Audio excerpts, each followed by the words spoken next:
오늘 여기 본문 말씀에 유다라는 나라가 망해가는 줄도 모르고 썩어져 가는 줄도 모르고 고위직은 먹고 마시는 데 바빴고 하나님을 경배하고 제사하기보다는 자신들의 알약을 위하고 자신들의 즐거움을 위하여 우상 숭배를 하며 백성들을 탄압하며 인건비를 제대로 주지 않고 자신의 배만 채우는 이러한 사태를 바라본 예레미야는 탄식을 하는 것입니다. 그 탄식의 소리가 예레미야 전장에 걸쳐서 12번의 설교를 합니다. 오늘 여기 본문의 말씀이 16장과 17장에 걸쳐서 7번째 설교를 합니다. 그래서 오늘 말씀의 제목을 의인의 탄식이라는 제목으로 함께 은혜를 나누기를 원합니다. 첫 번째로 의인의 탄식에는 사랑이 있어야 합니다. 단순한 탄식은 원망이나 시비입니다. 자조시킨 실망감입니다. 하지만 내 속에 사랑이 있다면 그것은 좀 달라집니다. 오늘 12절에 본문 말씀에 보면 이럽니다. 영화로우신 보좌여 시작부터 높이 계시며 우리의 성소이시며 라고 말합니다. 성소라는 곳은 높은 곳은 하나님이 계신 곳으로 유대인들은 생각합니다. 그런데 유다 백성들이 높은 곳마다 바알 신을 섬기고 아세라 신을 섬기고 이방 신을 섬기고 있었습니다. 그리고 이들이 얼마만큼 우상 숭배에 열정이 있었냐면은 하나님의 자리까지 그들의 열정이 들어갔습니다. 이것은 이런 말입니다. 두 가지의 의미를 가지는데 여기가 어딘 줄 알고 하는 것은 그런 자리에는 하나님을 찬양하고 높이고 하나님을 영화롭게 해야 될 자리인데 여기 어떻게 바알 네가 왔느냐? 아세라 네가 왔느냐? 이런 뜻이에요. 즉 하나님의 영화로운 자리에 그것을 예레미야는 인식하고 있었어요. 이 자리에 어떻게 이스라엘아 유대 민족아 너희가 그 자리에 아세라 신과 바알 신을 모시려고 하느냐라는 책망의 내용이 들어가 있는 것입니다.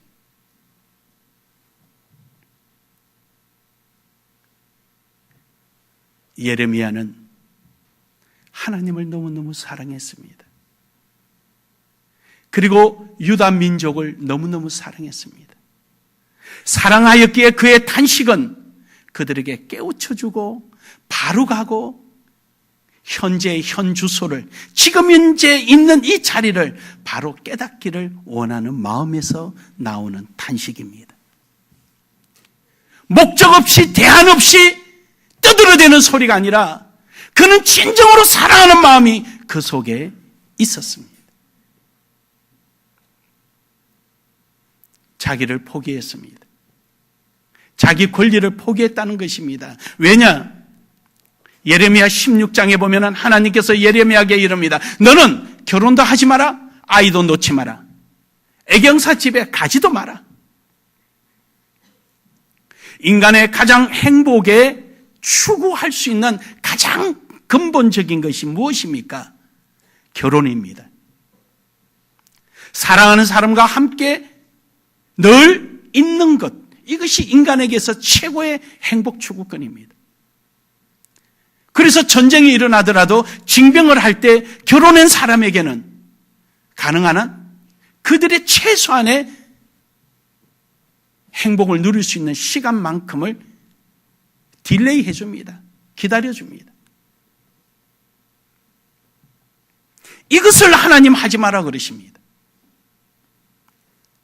그 정도로 이스라엘이 극박했다는 겁니다.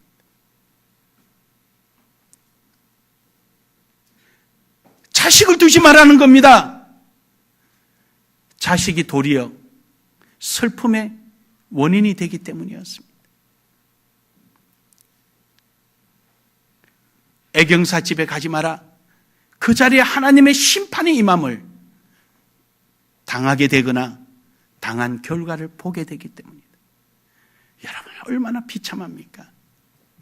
저는 이 예레미야의 모습을 바라보면서 작금의 우리나라의 현 시점을 봅니다.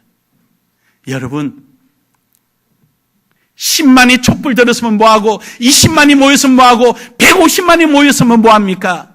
신문에 숫자 노름에 매여 사는 모습을 바라볼 때 암담하기 짝이 없습니다. 그 결과에 대한 책임은 누가 질 겁니까? 대통령이 집니까? 무슨 능력이 있어서요? 한 여자에게 휘둘려서 있는 한 나라의 대통령이 무슨 능력이 있어서 여러분과 제 자녀들에 대한 그 피해를 보상해 줍니까? 정치인이요? 천만의 말씀요. 국민들의 피땀 흘린 세금을 낼 때 그들의 아들들은 유학을 보낸 사람들입니다.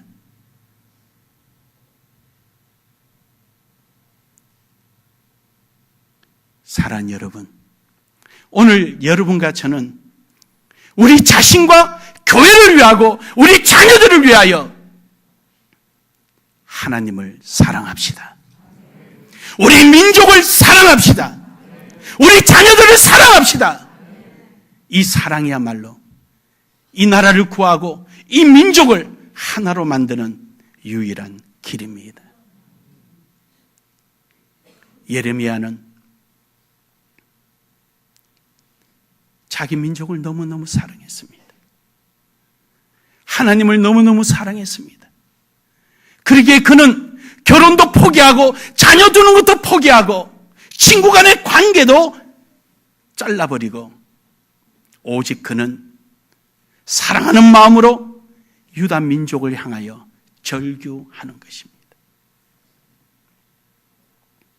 하나님을 사랑하자고. 아세라 목상신을 버리고 바알신을 버리고 하나님을 사랑하자고. 하나님을 사랑하자고 말입니다. 하나님을 사랑합시다. 하나님을 사랑합시다. 그 길이 유일하게 우리가 사는 길입니다. 두 번째로는 소망을 가져야 합니다. 앞서 말씀드렸지만 대안없는 외침은 분노 폭발, 스트레스 해소 외에는 아무것도 없습니다. 대안이 있는 절규는 강한 안타까움입니다. 왜 그리 가는 거야? 왜 그렇게 하는 거야? 이렇게 해야지. 여기가 길이 있어. 여기가 참된 길이야. 대안이 있는 사람의 절규에는 사랑이 있고요, 소망이 있습니다. 예레미야는 유다 백성을 향하여 13절에 이릅니다. 이스라엘의 소망이신 여호와의 무릇 주를 버리는 자는 다 수치를 당할 것이라. 반대로 말하면은 이스라엘의 소망은 여호와라. 우리의 소망은 오직 하나님 한 분입니다. 그 길 위에는 없습니다. 사랑하는 여러분, 오늘 우리 속에 불평불만 이것보다도 소망이신 하나님 앞에 엎드려 기도하는 은혜가 있기를 주의 이름으로 축복합니다. 하나님 앞에 부르짖는 우리 모두가 되기를 주의 이름으로 축복합니다. 빈 공간을 향하여 부르짖는 것이 아니라 우리의 소망이 있고 응답이 있는 하나님께 부르짖읍시다. 이것이 바로 오늘 여러분과 제가 소망을 갖고 나아가는 유일한 길입니다. 저는 교회가 변하면 지역이 변한다고 봅니다. 또 사회가 변하고 나라가 변할 거라고 저는 확신합니다. 작은 몸부림이지만 변하면 변화가 일어납니다. 여러분, 필리핀 선교의 역사가 카톨릭으로는 400년 역사요, 개신교로는 지금 200년 역사입니다. 처음에 필리핀에 제가 들어갔을 때 돈 아니면은 아무 선교도 할 수 없다는 것을 부대쳤습니다. 당시 우리 교회는 30명 정도밖에 안 되는 조그마한 교회입니다. 성경대로 하나님이 정말로 필리핀을 사랑하신다면 성경대로 해보자.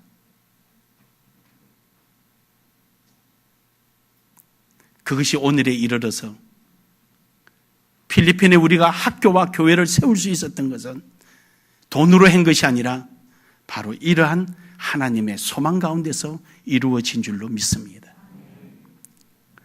필리핀 목사님들이 한국에 오실 때 여러분이 몸소 실천하고 몸소 배어있던 그 생활 그 자체를 그대로 사랑으로 보여주고 소망을 심었기 때문에 필리핀도 변화가 일어나는 것입니다.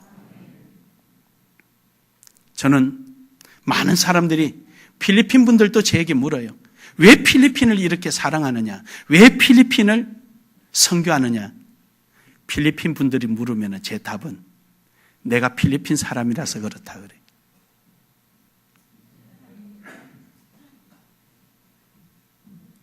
별거 있습니까? 필리핀에 소망을 두면 내가 필리핀이지요. 내 마음을 두는 것 사람이 그 나라 사람이지요. 한국에 와서 한국 사람 물으면 그때도 어김없이 한국 사람이라고 합니다.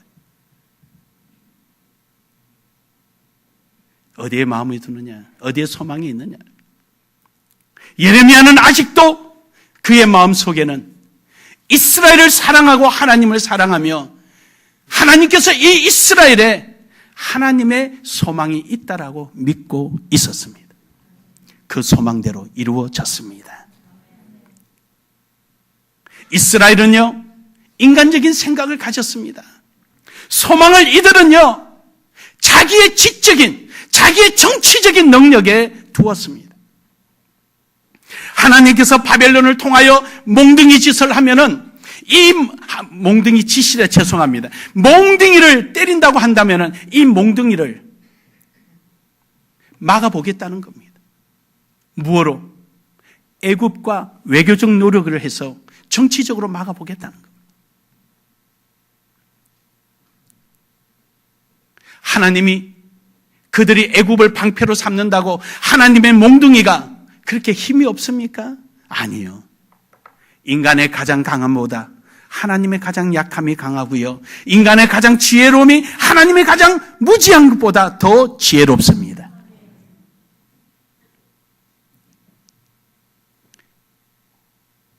하나님께서는 그렇게 소망을 엉뚱한 데 둔 자들을 다 썰어버리고 하나님께 소망 둔 자들, 바로 거루터기들, 할렐루야. 이사야 선지자가 말을 하였던, 예레미야가 말을 하였던, 하나님께 소망을 두었던 지극히 작은 소수의 거루터기들, 그 거루터기를 통하여서 다시 울창한 숲이 되게 하고 열매를 맺는 나무가 되게 하고 이스라엘을 회복시키겠다는 약속을 예레미야 16장 13절에 15절에 약속을 하십니다. 사랑하는 여러분, 이 나라 민족의 진정한 거루터기가 여러분이 되기를 주의 이름으로 축복합니다. 하나님 나라의 거루터기가 우리가 될 수 있기를 주의 이름으로 축복합니다. 우리 속에 하나님께 소망을 두고 나아가는 우리가 되기를 주의 이름으로 축복합니다. 정치인도 아니고 부패한 관리도 아니고 무능한 지도자도 아니고 우리는 기도의 촛불을 켜고 영원한 우리의 소망이신 하나님 앞에 기도로 절규하는 지혜로움이 있기를 주의 이름으로 축복합니다. 축복합니다. 마지막 세 번째로는 하나님의 은혜가 있어야 합니다. 오늘 본문 말씀 14절에 예레미야는 이렇게 말합니다. 여호와여 주는 나의 찬송이시오니 나를 고치소서. 그리하시면 내가 낫겠나이다. 나를 구원하소서. 그리하시면 내가 구원을 얻으리이다. 하나님께서 우리를 보살펴 주지 아니하시면 안 되는 거예요. 우리나라 예국가에도 하나님이 보호하사 우리나라 만세. 할렐루야. 국가관이 없는 사람은요, 그날에 살 이유가 하나도 없는 사람이에요. 제가 필리핀에 갔을 때 한국 선교사님이 제일 먼저 제게 하는 말씀이, 필리핀 사람은요 이렇고요 저렇고요 이렇고 이러니까 속지 마세요. 뭐 아세요? 그래서 제가 그런 말 했어요. 그래서 하나님이 선교사님을 보내고 저를 보낸 거 아니냐. 그들을 사랑해라고.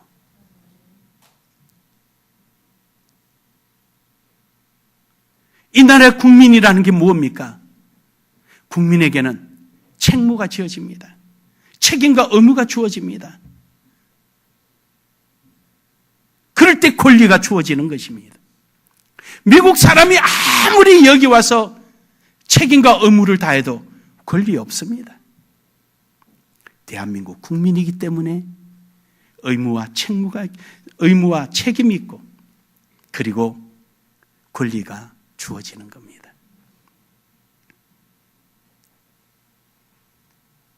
우리가 하나님의 백성이라는 것은 하나님을 인정하고 하나님의 손길을 뚫으지라 쳐다보는 사람에게 하나님의 은혜가 임하는 것입니다. 하나님의 은혜가 임하여도 깨닫지 못하는 사람은 은혜를 은혜되지 못하게 하는 사람이에요.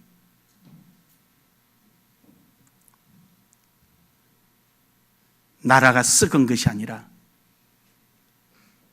그 썩은 자리에 내가 새살을 돋게 하는 새로운 신세포가 되고 새로운 생명이 된다면 그 길을 통하여서 새롭게 살이 돋아나고 저항력이 생기고 건강해질 줄로 믿습니다.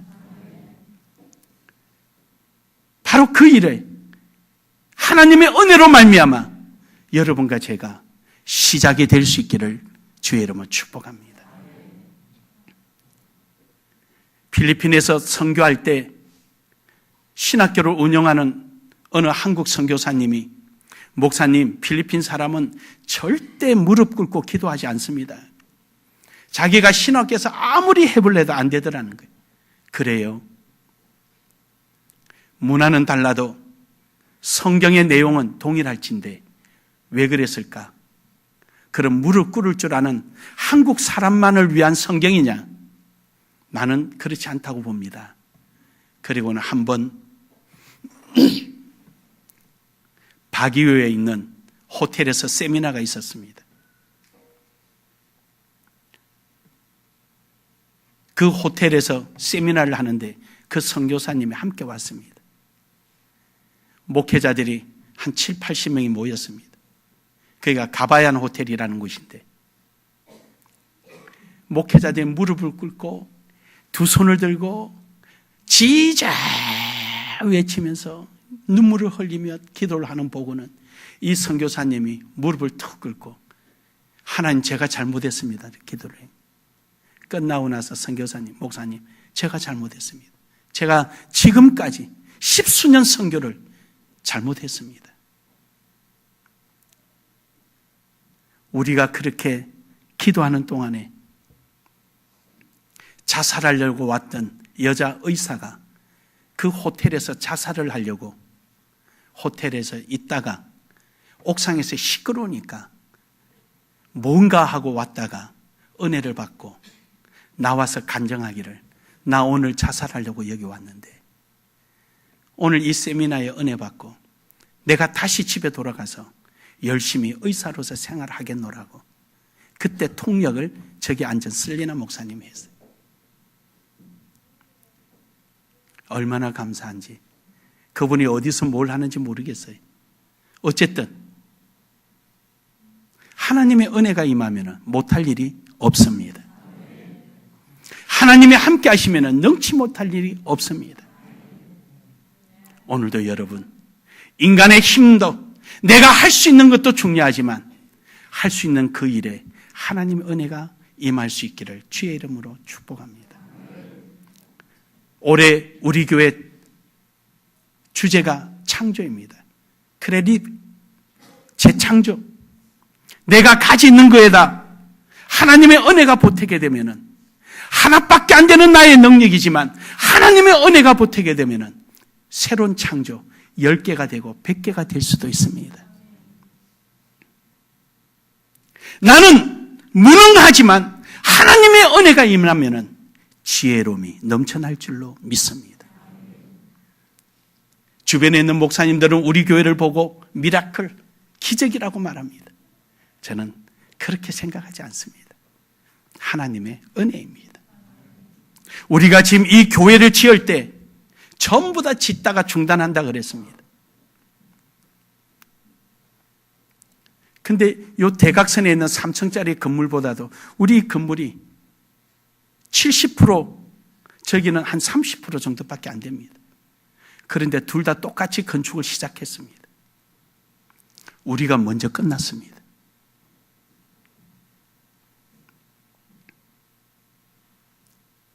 처음에 저쪽 지금 신축 건물 지으니까 저 짓다가 그만둘 걸 다 그랬대요. 근데 죄송해서 어떻게 해요?